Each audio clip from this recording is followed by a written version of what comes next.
Hey everybody, since I've gotten a ton of new subscribers, some of you might not be familiar with some of the techniques that that people usually ask me a lot about.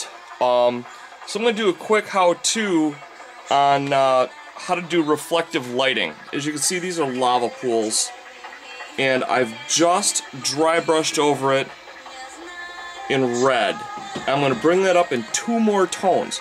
If you look real closely, it's kind of a brick red, and then an orange, and then a yellow highlights when speckled on there.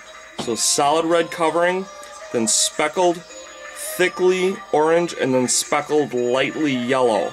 And what I'm going to do is I'm going to create a dry brushing effect across the rock that makes that lava look like it's a light source on that rough stone.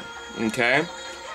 So just for time's sake, I did a heavy dry brushing with red in all the areas that I want to hit. And you want, because light travels, you want to look logically where that light would travel to, and then, you know, kind of where it would be hitting it. So that's the first layer of red. I'm going to bring it up in orange next, okay? So here we go, guys.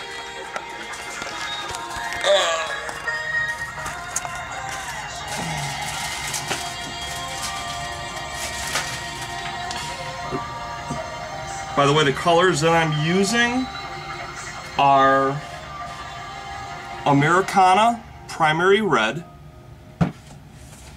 Americana Tangelo Orange, and I'm using Americana Cadmium Yellow.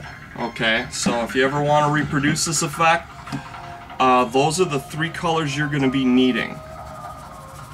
So remember, with dry brushing, you want to have a heavy layer of dry brushing, then a medium layer, and then a light layer.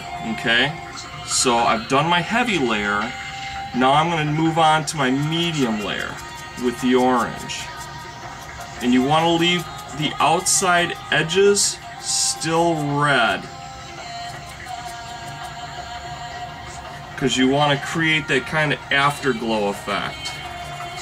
Okay.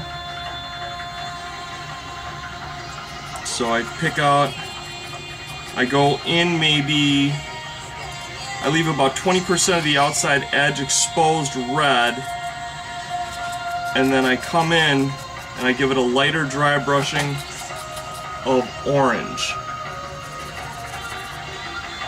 Okay, the key is you don't want to go too light, because you want a nice transition. This is, let's get this a little bit better. This is my transition color, which is the Tangelo Orange. Okay, so you can kind of see I'm picking out that orange, so I'm lightening up that area. Okay. And then when I hit it with that yellow, it's going to have almost like an electric effect on it. It's going to really, really make a big difference. Always remember, when you're going to a lighter color, you've got to clean your brush out. You want to purge it of all that old color. Otherwise, you're not going to get a smooth color transition, and it's going to be darker than you're expecting it to be. Okay? So here's my cadmium yellow, and I want to go in another 20% now from where the orange is. Okay.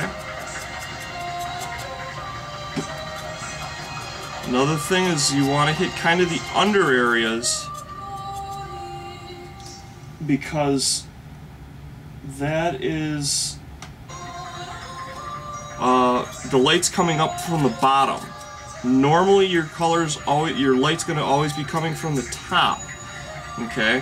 When it doesn't do that, you've got to pay attention to realistically where is this light coming from, and be mindful of that, because it will make the illusion really pop for you, or it'll kind of create a little bit of a question mark in the mind of the observer, because normal light wouldn't do that, you know what I mean?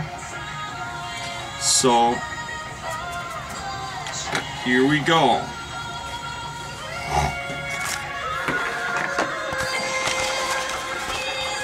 This is how I do firelight effects, guys. Okay? See how it almost has an electric effect, where it's just catching those top ridges with that yellow?